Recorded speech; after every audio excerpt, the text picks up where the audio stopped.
Hi, it's Sabrina Woodworth with Work Lessons 101, and today's the fourth week of our Taboo Work Question Series. And today's question is, how do I learn the unwritten rules of my organization? So I actually have an entire week theme dedicated to this exact topic in week 21, but I thought I'd give a quick response.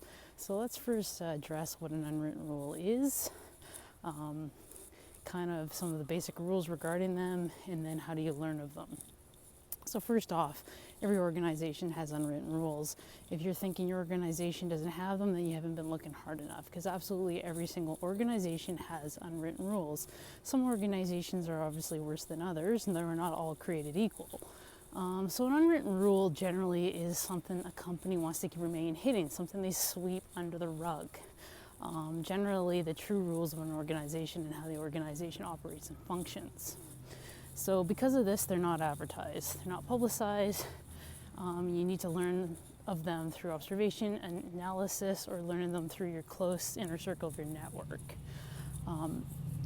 They're just simply not advertised, and because of this, and because of they're essentially the true rules of your organization, you're best not to break them.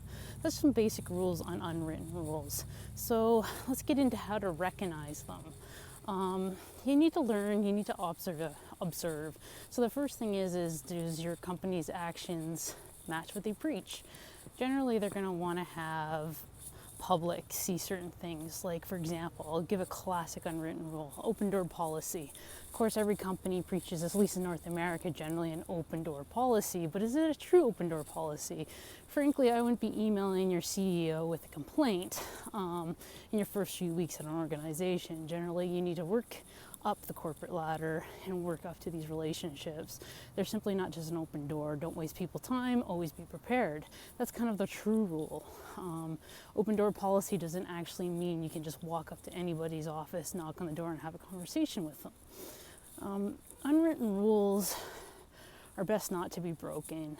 If you go say you do break the open door policy and you go talk to someone who essentially is too busy for your time, it can hurt your reputation. So you need to learn your unwritten rules. Some of the examples I said, look at your company's actions versus what they preach. Look at the company culture, and the true roots of the company culture might be exactly where some of the unwritten rules are. As I said, week 21 coming up in 7 weeks from now is actually going to address this theme for an entire week. So you'll learn more that week regarding this topic. So hopefully my quick response was helpful. Unwritten rules are usually the hidden rules of an organization. They're not advertised. You're best not to break them. And you learn them through observation, analyzing your company's actions, and essentially through your inner circle of a trusted network. Anyways, any questions you have, please email me directly on any of my social medias or on my website, worklessons101.com.